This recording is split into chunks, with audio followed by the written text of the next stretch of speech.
right, welcome back to another episode of Thinking Critically. I am your host, as always, Jonathan Maloney, and today we have Steve. Hello, how's everyone doing today?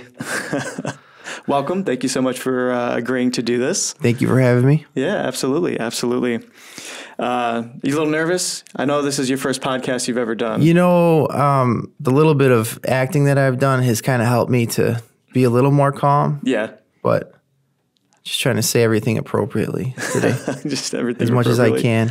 Try to give people some good ideas and things like that. Yeah, no, absolutely. Again, thank you so much for doing this. And why don't you go ahead and introduce yourself a little bit to the audience, tell them about, how it is that, came to be here and, talk a little bit about, I'm interested in particular about how you, we met at the barber shop. Right. Yeah. So you're my barber for, gosh, how long now? 4 or 5 years, right? Yeah. It's been a while. So how did you come to find yourself? So it was actually the second, a backup plan almost, right? Because from 9 years old until 27 years old, I was fighting. Ended up turning professional. Went through probably 1 million concussions between 9 years old until 27. And it finally came to a stop when I got severe head trauma. I was taken to Stroger Hospital. No insurance. That was the sight to see. Oh, man. That hospital, you get all the guys from Cook County, all the guys that have been in fights, all the guys that swallow screws. So they have to go to the hospital instead of staying at the cell. So you see all those guys all going through that hospital. So that was kind of where that stopped. All the while I had one barbershop, still have it, the same location. And I didn't take it too seriously, honestly, when I was fighting. It was more of just to have some money on the side, a place to go make some money. I was bouncing at the time at nightclubs, and I made most of my money there. So it was just a backup plan. Wasn't taken too seriously. But when I was hit with that injury, I had to stop. It was time to quit. I had vertigo for about a year, I'd say, and I couldn't walk straight for about 2 or 3 weeks. Oh my I felt God. off. My whole balance was off and everything like that. And that was because of the severe head trauma? Yeah, severe head trauma. I took a hit to the back of the head. It was probably coupled with bad dieting and just, a lot of things kind of came down on me, and I realized that I had to kind of chill out and just, take what I had and just move forward with it instead of, try to keep chasing that dream. Because once you feel one day you feel like you're superhuman, you could fight anybody. You could beat this guy up. Guys on TV, you don't care. You're like, oh, I'm going to beat him up. Because if you don't have that mentality, you're in the wrong sport, right? Mm-hmm. But when you feel like you're vulnerable finally, it's time to just say, I'm out. You know what I mean? Time to give it up. No, yeah, for sure. So you started pretty young in fighting. 9 years old. You said 9? Yeah. Okay. Did you go into a martial arts at first, or was it straight into boxing or kickboxing, or what was it? So actually, I got kicked out of baseball. I loved baseball. Why I got kicked out of baseball? Fighting. Okay. I remember this kid, Matt. His name was Matt Carpenter. I remember this. And we must have fought 2 or 3 times. The only problem was that kid was friends with one of the counselors, or one of the, what are they, the chaperones? Okay. At the camps. What are they called? The camp counselors. The camp counselors. I think. So I get in trouble. There's a little favoritism there. And, as a young kid, I said, I swore at him, and he wanted me to call my mom and say, hey, what are you, what did you say? And I told him, because he's a dude, and I'm like, oh, no big deal. I have older brothers too. He goes, I want you to call your mom and tell her what you said. I'm like, no. Right. So I just left the place, and it was, I think I must have been 8 or 9 years old. And I crossed Western, which is a super busy street. And I ended up going a mile walking home. My mom was more worried that I walked home by myself than what transpired. But she eventually found out what I said. So you were young then. You just straight up left summer camp at 8 years old? Yeah. I'm surprised I knew how to get home, actually, honestly. Now that I think back, but I knew my brother would, drop me off in the mornings. So I just followed the same streets that he took and remembered, and that was it. Probably used different houses as landmarks and turn right here or whatever. But that was it, man. I just had too much anger and too much energy as a kid, so channeled into that, and it was good, man. It kept me straight, kept me from doing anything. So, what type of fighting did you go into? Boxing. Boxing was first. Boxing was first. It first? was first, Okay. yeah. And then kind of went into kickboxing.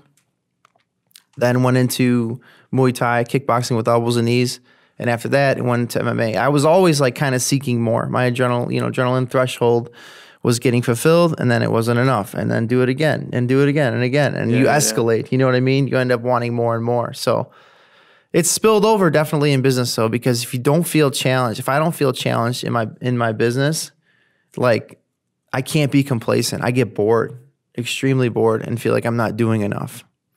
Yeah, no, definitely. I think that a lot of entrepreneurs are kind of wired that way, where they're always on the move. Yeah. And I also have noticed, and it's funny, the last podcast episode I was talking about how, for me in particular, I kind of move through these different groups in society. Like I have the academic group because I'm getting my PhD.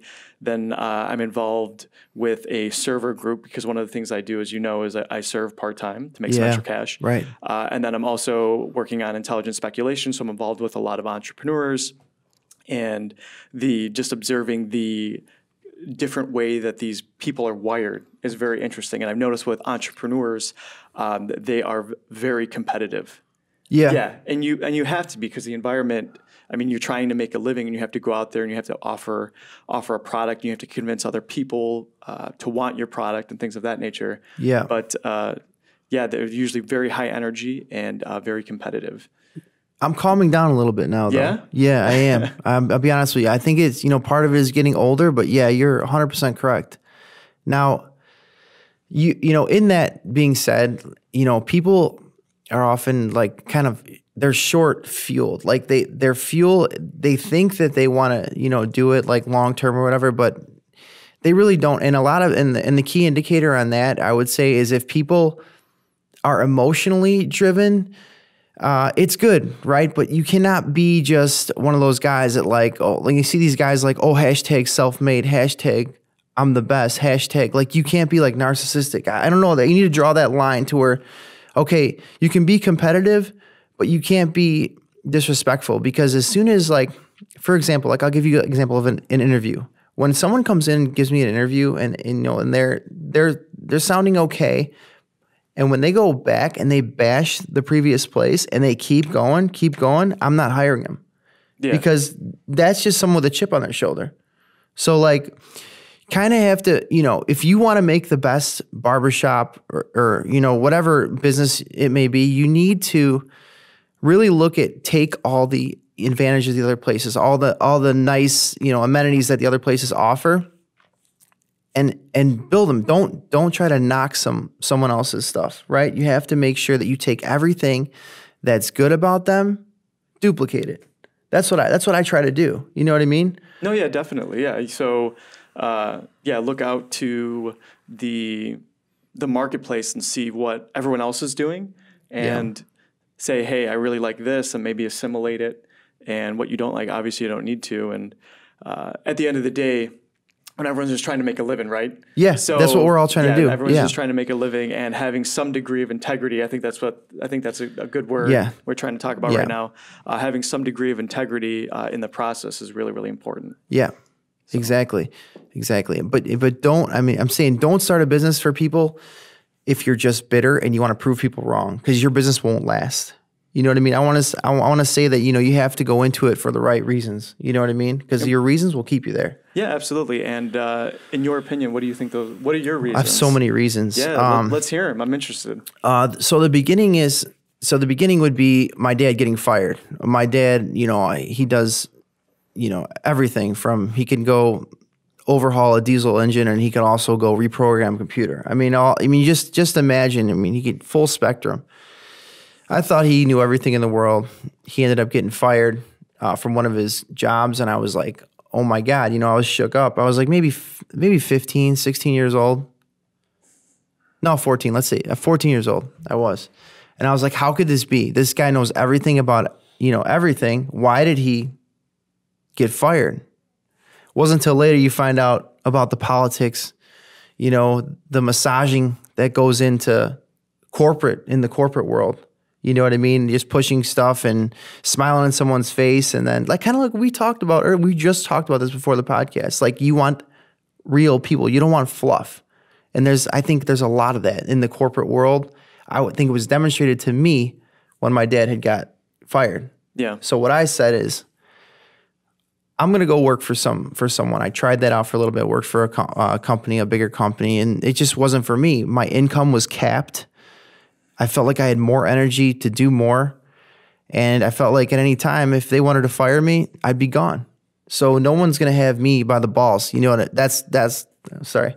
But that's what I'm saying. Fine. Like, I want to feel like I'm in control of, everything that I'm putting out there. And if it's not performing, there's something I'm doing wrong, So it's extreme accountability. You know what I mean? You have got to be able to be entirely exposed, because you will be exposed, whether it be by your team or by, someone that knows you or whatever. You just have to, stay honest, and, times will be tough. That's for sure, 100% in the entrepreneurial world. They are going to be extremely hard. I think life in general can be like that. Yeah, life in general like that. Yeah, life definitely has its ups and downs, but with entrepreneurialism, they call it a roller coaster ride. It's a roller coaster. Extremely, I've heard that analogy before, and I think it definitely fits because, you definitely, you have your highs and you have your lows, but I think life in general is kind of like that. But with entrepreneurialism, you run a team, so you're a leader. Right. Yeah. Yeah, I'm just curious as to, have you always felt like, have you gravitated always towards a leadership role, or can you do both? Like, do you feel comfortable being a follower as well? And exactly how do you go about leading your team and making sure that they're reaching their maximum potential? I think we're all striving to be better. I think we all have followers. I think we all have some people that look up to us, and I think we all have people that we follow. It's like, again, this is the same analogy. We're taking the good, we're taking the good from the things we see, the things we observe, and we're utilizing it. So what step is that in the scientific theory? What step is that? The observation. That's the second step, right? Or is it the third? Are you talking about the scientific method? Scientific method, yep. Yeah, that's exactly. Okay. See, I didn't want to rehearse this. I could have looked it up, but I was like, no, I'm going to give you the real, I said theory, right? Scientific theory? Yeah. Yeah, no. Scientific method, dude, that's it. Yeah, exactly. no, the scientific method, the first step is the observation. Yeah, observation. Well, so I'm cutting right to that step all day long, and I'm seeing, what can I take? I'm going to take that because it works. I liked how it was when I was treated that way. And then do it to other people because they're going to like it too. Take your time with them. You know what I mean? Conversate. You have to put yourself in that customer's shoes. Okay. You know what I mean? I wanted to touch on this real quick too. I'm not going to give a name out, but there was somebody that was going at one of my shops.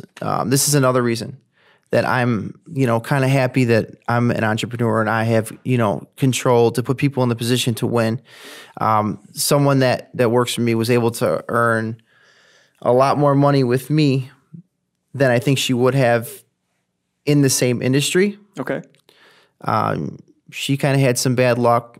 And you might know who this is, but I'm not going to say her name just in case.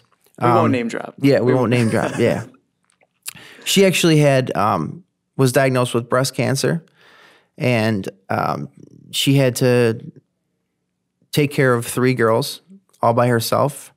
Her husband was not around for some time, and she was able to do it because of something that I made. So that is a huge thing that I always look back on. And anyone that knows me and has been coming to me for haircuts or coming to the shop, because we're part of the community. You know what I mean? Absolutely. I feel like people know us. They actually care. Like what's going on with us, and it's the same way. We reverse it.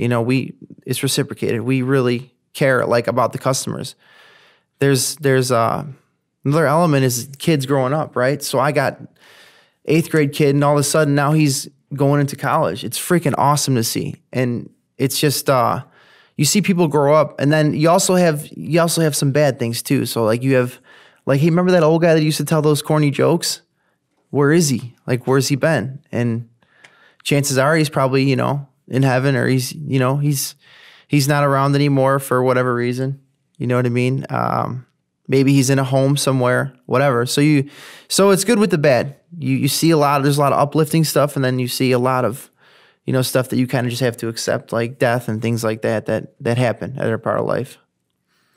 It's a lot, right? You don't think about that, but I mean, you are more involved, I think, with the community as an entrepreneur, depending on the business that you're running. But you're more involved with the community than I would say the average corporate person is. Absolutely, 100%. Because you're out there and people are telling, particularly in a barbershop too, because of the conversations, right? Yeah. You have some intense conversations, I'm assuming. Yeah, sometimes it gets a little too, you know what I mean?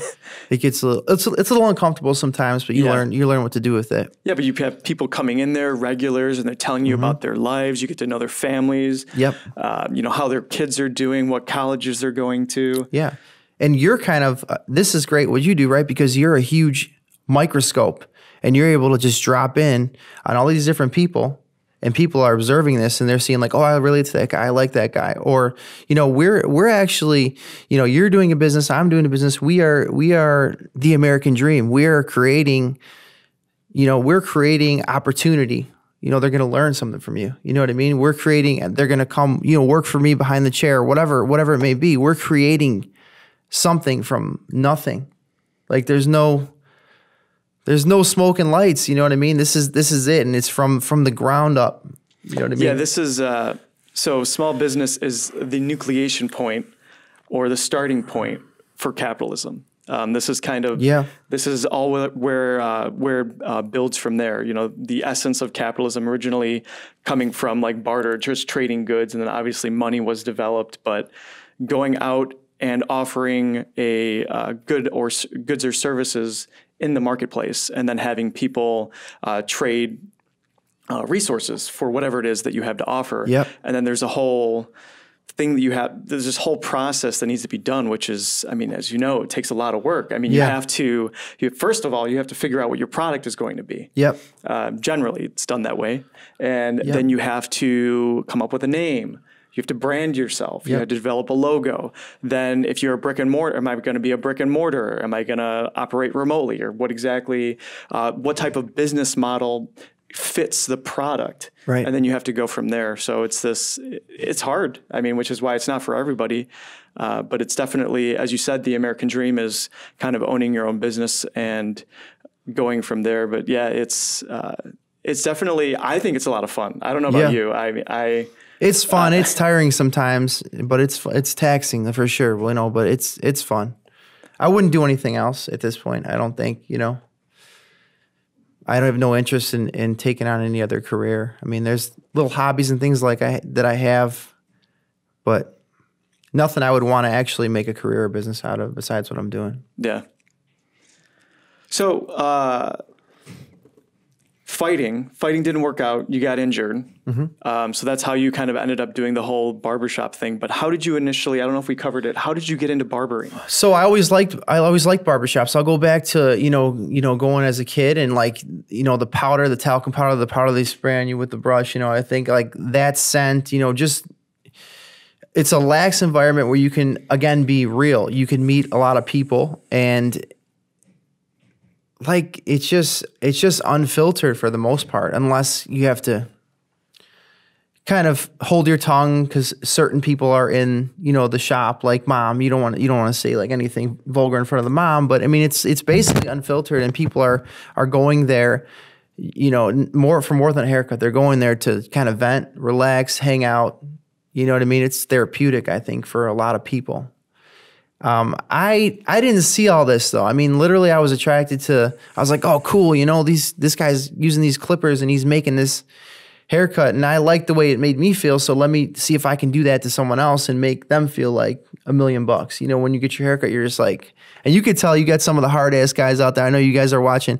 When you guys act all tough and then when you turn around and you got the sideways smile coming out because because you know it looks good. We know about you guys too. We know about you guys too. I feel like that when I leave your place. Yeah. I feel good about my cut. Yeah, but you're not one of those hard ass tough guys. But those hard ass tough guys are out there. They act like that, and then they cannot help but smile. And I'm like, yeah, I know, you know. But yeah. So I mean, that's what it was. And then when I was like, all right, let me make a business out of this, because it's a low overhead business. Initially, is a low overhead business, especially if you're going to cut hair. If you're going to buy gray clips, you need about $400,000 in the bank. So that wasn't really like in my, I didn't have that in my budget, but I started out small and I started my own business and just kind of grew it from there. But I did start behind the chair. So it's hard to wear both hats sometimes, but I still do it. I still cut hair. And that was like the way to not back yourself in a corner full of bills, because you were staffing your entire place. You were able to make the money yourself. Interesting. So how did you choose your style though? I mean, because before I started going to your shop, I had never seen like what looked like an actual barber shop, but it didn't feel like I was walking into something that was only for men 60 years and older, but it was just something that appealed to the younger generation, like the millennials, and even older individuals as well. I mean, because you've got the full gamut in there. I mean, you've got older gentlemen coming in, and then you've got young kids coming in.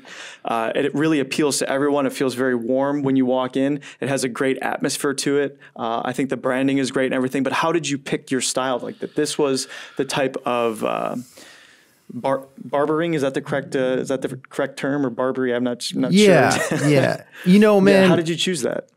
So where I grew up was the south side of Chicago, right? So, when I was growing up there was not too many barbershops there that weren't kind of hood barbershops, if you will. I didn't want to duplicate that. I didn't want that nonsense. I was around that behavior a lot, in boxing gyms and stuff like that. And I wanted to go somewhere where a professional would feel comfortable, or even a regular person, they would feel comfortable. I don't want people to feel like they're walking into the flea market, or I don't want them to feel like they're on edge. I want them to feel able to relax, but they're in a place that they need to have, respect for. It's not a lunchroom. You know what I mean? I don't want it to be wild in there. So, I mean, if you want to go and talk about the the building and like how it is, like how it looks, is that what you're referring to? Like, are you referring to like the style of it? Are you talking about? Yeah, like well, obviously the decor is cool, and that's part of the style. Yeah. I mean, it has this Frank Sinatra, like Ocean's 11, like that era type of feel to it. But not stale. No, right. Definitely not stale. I mean, it's lively when you walk in, and the decor is great, but it's a very particular, I wouldn't say it's particular. Obviously, you'll cut any type of hair that people want. Right. But it's, the straight razor, like people, like guys that have beards, obviously beards are in right now. And then you have you offer the hot shaves and things like that. But it makes me think of, I think of like 1920s era or something like that. Yeah. Well, you know what? You're exactly right, because the building was built in 1926. Oh yeah, that's right. Because it's the Tivoli building. Yeah. And so you said it was, inviting, right? So I smirked a little bit when you said that, because the actual paint color in there is called Inviting Ivory by Sherwin-Williams. Oh, that's funny. So I was like, so this is like me working at the restaurants and things like that. Like I used to do security at Sienna Tavern. And the weirdest thing, like this is science right now. And I'm going to kind of jump around, but this is the science of this is when you have a restaurant like that, you have an area facing the glass off of Kinsey, I believe it is. And what is it? Kinsey and Dearborn. I'm not sure the exact intersection, but you have all this traffic, and guess where you fill the seats first when you have a place like that? Outside. So you make people look like people are in there, right? Yeah. Another thing, science. It's psychology in action. Science, philosophy. I mean, what is it all together, really? Does it all work together? Well, I mean, they would have, there's certain concepts that relate to one another for sure. Yeah. But so I was thinking about that too. They have different names for a reason. There are important distinctions between them. Yeah. So what do you put on the, if I swear this is a real thing, because I've looked this up, because I got a problem with buying cars too. So I'm going to tell you about that in a second. Okay. But what I was saying, on the outside of Siena Tavern, like the outer part of it, they have warm lights. Okay. So when you're outside, you see the warm lights, you want to go in there. Yeah, absolutely. Warm lighting. Now, check it out. When you go buy a car, guess what they do? They're shutting the blinds. They got the cool lights going because they want you to be relaxed so you could sign all the paperwork and leave. So that's a little tip right there, because I've actually looked that up. You want cool lighting by merchandise. No, that is definitely science in action. A lot of that is like applied psychology, is that you have actual people who conduct research in order to figure out what is the optimal scenario for basically getting you to do something. Because they want to, I hate to say it, but they want to manipulate your behavior. They want you to buy that car. They want you to think that the store is inviting. It feels inviting when you look at it, or that it's crowded, that other people are there. So we're naturally social animals. Yeah. And when you see a gathering of individuals, you are naturally drawn to that. Yep. So that's the reason why they fill the seating outside first. Yeah. So that's all applied science or applied psychology in this case, is figuring out, or even sociology, figuring out how to get the individual or even large groups or larger groups of individuals in order to do something. Yep. That's really interesting though. Yep. And, like you talked about, information from, deducing information from, like, say, like, you go to Jewel and you're this age because they take your license and you're buying this alcohol. That data is going somewhere. Oh, absolutely. Yeah. Right. They're giving you. So there's data. Boom. Yeah, what step is that? They're giving, they're gathering information. My scientific, what is that though? The scientific method? Yeah, exactly. Well, see, guys? They're going out, they're going out and getting information about you. Yeah, so every time you go to Walgreens or Jewel, let's say, for example, or anywhere else where there's some sort of rewards program, they are tracking your buying habits. And they're tracking your buying habits in order to better sell to you. In return, you get a discount, right? Which is nice, but they're not doing that for free because they feel generous. They're doing it for data. Yes. And there's an entire field known as data science where essentially you have PhDs in statistics, mathematics, other,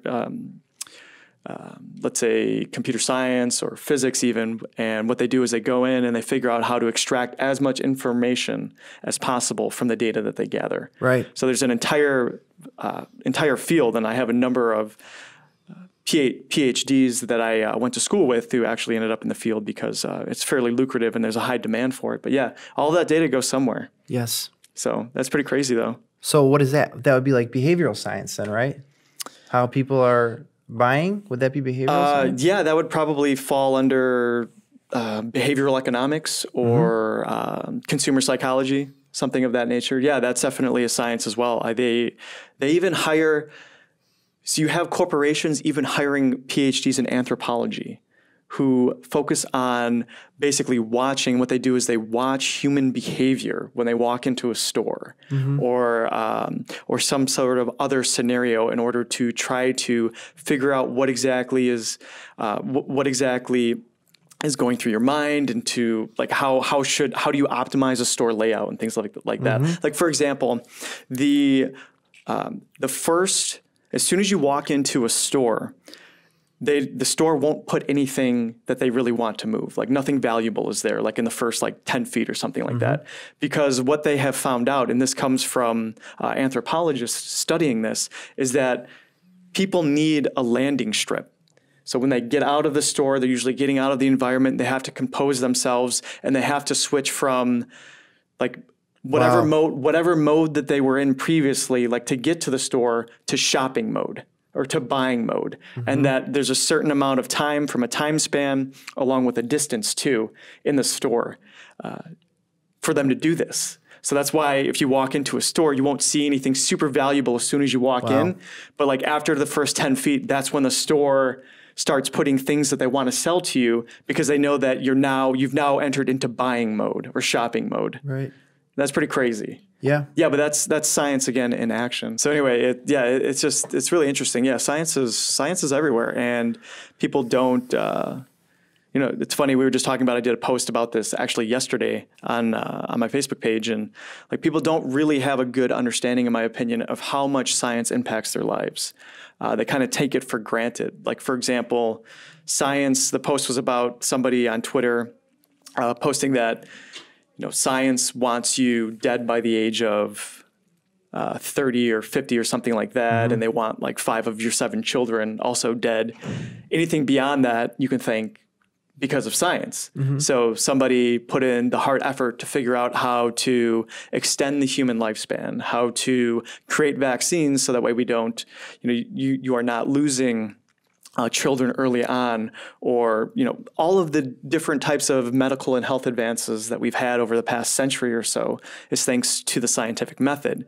And we take everything. I don't say we take everything, but being in a first world country, we have it so good. And have you ever been to a third world country or outside of the States? I mean, I can imagine. I've been to like Tijuana, right? So I know what poor of poor lives like. Yeah. Been around some people that didn't have a lot, here, and it was pretty bad. But yeah, third world is not somewhere I want to be. Yeah, no, the first time that I had the opportunity to go to the Philippines about 2007, so 13 years ago, because I have one of my best friends from high school. His family is from the Philippines, and they're all doctors, and they own hospitals along with universities there, medical universities in Manila, Philippines. And he actually went to medical school there, and I had the opportunity to go hang out with him for 3 weeks, and check out the Philippines, and it was incredible. But the level of poverty and filth, I had never seen anything like that in my entire life. And the whole point I'm trying to make is that people in those types of situations, I think oftentimes, particularly when it comes to like the benefits of vaccines and other types of medical technologies, they fully appreciate it. Where here in a first world nation, sometimes we lose grips with reality a little bit, and we take things too much for granted. So, for example, we have rising cases of measles in first world nations because you have people who are vaccine hesitant, or they, are straight up vaccine conspiracy theorists. And it's like, do you not understand how important this is? I mean, to having a healthy functioning society. Yeah. But anyway, it's all very interesting, and definitely when it comes to the marketplace, science has a heavy hand, and it's not just going to manifest itself superficially. I mean, on very basic fundamental levels, you have science creeping in, like what we were just talking about with the lighting, or with the atmosphere that you generate for your customers. I mean, that is based off of research done by a scientist. So anyway, it's just super interesting. Anyway, going back to you though, with Mackhard and the barbershop and everything like that, so you have a few locations right now, right? 2.5. 2.5. Okay. So you have so I go to the one in Downers Grove, and then the other one in downtown Naperville, and then one's going to be up in Elmhurst, downtown Elmhurst, 102 West 2nd Street. So it's right by the Starbucks in downtown. When can we expect that? It's looking like a couple weeks at this point. I have to interview, and however long that takes to get it properly staffed. I do have one person I know that I'm promoting to go over there. And as far as after that, I kind of have to see how it plays out. It's not up to me. So again, guys, the self-made thing is not real. It's not up to me. I have got to make sure that I get good employees in there, especially if I'm not there. I have a great manager that's going over there, but I need to make sure that I have a solid foundation in order to build a business. So again, not self-made. My team is the reason that I'm where I am right now. No, yeah, absolutely. People don't credit their team, dude. They take it all. Don't take it all. It's not for you. Your team, your managers, they allow you to do it all. And I'm 100% grateful for it. No, I categorically 100% agree with that sentiment. as a leader who builds a team, it's really, really important to understand that the team kind of makes everything, right? Yep. I mean, you're there, you were the founder, you built it, but you can't grow a business without a team. Right. It's very, very difficult to do that. Or almost impossible. I suppose it depends on the business model. But for example, I mean, obviously, if you want to have barber shops and it's brick and mortar and you need obviously barbers to do it. So in this case, and I always kind of have embraced the philosophy when it comes to managing teams that it's give and take, right? Of course. That you can't be this overarching tyrant. I mean, you obviously should have standards and you should expect something out of your employees or your team members. Right. But there's this whole give and take, mutual respect thing going on. Yes. The employees shouldn't take advantage of you, but you also shouldn't be taking advantage of your employees. And this was a huge learning curve for me, because coming from, a fighting background, I mean, seriously, could you have any more opposite worlds? I'm pounding this guy in the head right now, as a professional MMA guy, right? I'm punching this guy in the head. And then fast forward 7 years later, I'm shaving someone's face and I'm styling their hair. I mean, you can't have, and it was quite a transition. What I wanted to say is you cannot be tyrant. You cannot be, when you're communicating to people, especially, newer staff, younger staff, you have got to treat them with respect the same way, give and take, just like you said. Yep. Yeah, absolutely. Science communicator. Okay. So my favorite science communicator, I mean, I don't know if I have a favorite one, but one of the guys that physics, he's my physics teacher from high school. Okay. Some cool stuff. There's two cool things that I remember. He had a dude lay on a bed of nails to demonstrate, the pressure and how in class? Yes. No way. Yes. Did he pick somebody out of class? Pick somebody out of class. Okay. Yeah. All dude school. Didn't really care. Like he took his shirt off and everything. Like he was laying on the bed of nails so he would show that you could evenly, all the pressure would be just distributed evenly and not cause him to puncture his skin. Yeah, exactly. So that was one thing we did. Another thing we did was if an object is moving, it will stay moving unless acted by another force, right? Yeah, Something that's right. Okay. That's one of Newton's laws, yeah. Newton, yeah. Yeah, that was one of Newton's laws. An object in motion will stay in motion. Will tend to stay in motion, yeah. So, I didn't know this, but he gave the example, if a truck is driving, something shoots up from out, say you're laying in a truck, okay, you shoot a gun up in the air, the bullet is supposed to land back if there is no wind. Correct. Okay, so I guess, I don't know if you guys got all that, but it's pretty amazing if you think about it, because everyone says, oh no, it's going to end up behind the truck. No, it won't. If it's moving, it'll stay moving. Okay, so I thought that was a really cool thing. Then, of course, I remember Bill Nye growing up, right? Oh, because man, Bill Nye. Right? This guy's not, Matt knows, he's not in his head. So yeah, it's like, he was so gimmicky, it was kind of cool. But I got to say right now, currently, I think it's really cool what you're doing because you're making it cool. You're delivering it so people can hear it, like the science applied in everyday life.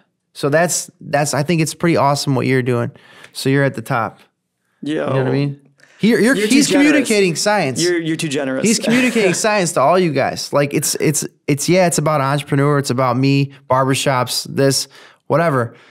In the end, science made this possible so that you guys could hear about every way I use science and how he's delivering his method to you and the scientific method, how I use it all the time. And I mean, every day.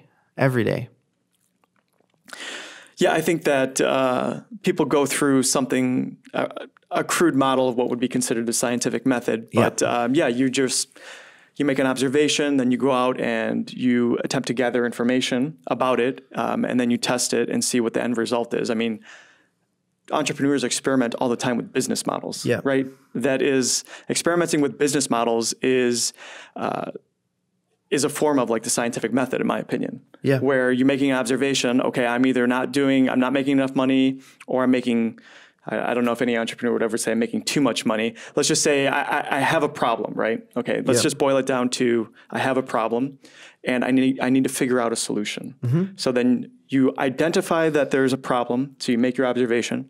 Then you go out and you gather information on how to solve that problem. And then you implement the solution process and you see what comes out the back end. If you get the results that you want, cool. It looks like you're heading in the right step. If you don't, then you have to go back to the drawing board and reformulate your hypothesis or basically your assumptions on how to solve this problem. Right. And you go and do it again. So yeah, it's very interesting once you kind of look deeper into business and you see these parallels between what happens in science and then kind of what happens in business.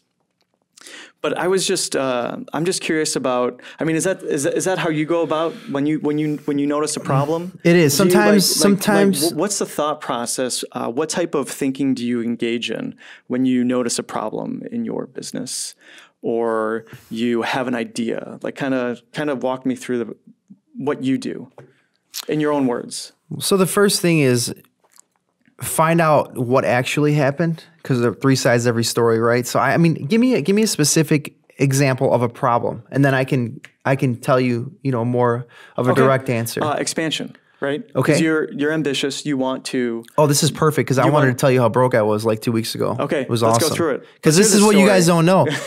Here, I'm going to reference Goggins. Okay. Glossy surfaces reflect much more than they reveal. So for the listeners who are tuning in, who is Goggins? What's the full name? David Goggins. Yeah. He wrote the book Can't Hurt Me. Yeah, he's what was he? Ex-Navy SEAL. Yeah, Navy SEAL, but like very elite. Very elite. Yeah, and then he got into like ultra marathon runnings, which are like crazy amounts of running, and he's been on all sorts of podcasts. Okay. Yeah. So that guy. So the glossy surfaces, right? So this is so great, because like everyone, if sometimes, you'll see someone in a really nice car, right? Like badass, like whatever you like, Lamborghini, Corvette, whatever you like. That's reflecting, back at you. It's not telling you anything about what he's done. He could have had the shittiest, upbringing. You know what I mean? He went through dirt to get where he was at. Or he could have been a rich kid. You never know. But I like to believe the underdog story. I think it's more relatable to myself. Everyone loves an underdog. Yeah. So I mean, you got to think. And even guys that, they look like, man, everything's perfect life, perfect wife, kids, whatever. Dude, it was not easy to get there. Most of the time, it was not easy to get there. So I think people need to see that. And this is exactly what I was going to say, so you were broke? I'm broke. I was broke. Yeah. Yeah. I'm up now, but it was pretty bad, and I've seen that $34 charge in my account way too often from going negative, but this is my fault. You know what I mean? I should have probably budgeted a little better, but it's, I smile because it's almost like a game, because it will come back, because this foundation is there and the momentum is going. My team is doing well, and the shops are only getting busier. So I know it's going to be replaced. But when you wake up and you're negative $2,000 in the bank, oh man, you're like, holy shit, this is terrible. But then when it's back, $3,000 3 days later, so $5,000 you made, it's okay. It's not like it doesn't hurt when you're that low. So or you feel like stressed at all. I mean, you have to assess the situation, see what it is, see how it's going to get better, and keep doing what you're doing. I was cutting hair. Like when I needed money, like I'm like, all right, let me book all my appointments, get my butt in there, and start cutting hair so I can make more money, make up for it. Yeah, absolutely. Because the reason I got behind is opening a new store, expansion, like you said. But I'm in there doing most of the construction. I'm tearing walls down myself. I built the stations myself, barber chairs myself. I did all that myself so I could save money on the labor costs. Would it be nice so if I could sit at home, take a nap, and have someone else do it? Of course. But I just didn't have the money for it. So maybe when it becomes worth it, when I can just sit back and do that and then have all my contractors line up, maybe I will. But for right now, I mean, I need to save everything that I can, because I'm literally just getting the hang of this. It's been 10 years. I'm just getting the hang of this. Don't go in there in 1 year or 2 years and think you got it. You're going to have it. You're going to nail it. Unless you invent something, you're not going to nail it. There's no way. one or two. Well, it's unlikely. Let's not say there's no way. I don't want to discourage people either, but I will say it's a process. It's a process, dude. And there's a lot of learning. You're gonna hurt, and then you need to, when you're in those tough situations that you're hurting in, metaphorically speaking, of course. Then you need to problem solve your way out of it. You work your way. Oh, it hurts. Your stomach hurts if you're hungry and you're that broke and you can't buy food. So that you get that little hurt right there, a little physical hurt, I would say. So going back to the expansion, like how did you decide though? What was the thought process of, first off, like I want to expand? Dude, okay, so this is good too, because people don't know about this. I was gonna open up another store. I lost about $5,000 on it. It was an issue with the zoning. Landlord said it was cool. It wasn't cool. The development director said that I couldn't develop my business there, Clarendon Hills. So kind of just had to let that one go. It's kind of still up in the air, but I will not go in there unless they tell me, hey, we want you here. Okay. I'm not going to fight for it. I'm not going to do zoning, but there's a little hiccup right there. I mean, $5,000 out the window, just lost. So I had been itching for it. Like I said before, like I need pressure. Okay. So like the pressure of opening up another store makes it challenging. So it keeps me interested. Right. So you need the challenge. I need the challenge. You need the challenge. Okay. Absolutely. So you like opening up new stores in each one, because I know you've done it a few times before, so you experiment, and unfortunately you have to kind of pull the plug. Yeah. Guys, I closed down, sorry to interrupt. I closed down 3 stores. I have 2 open. So I've closed more stores than I've opened.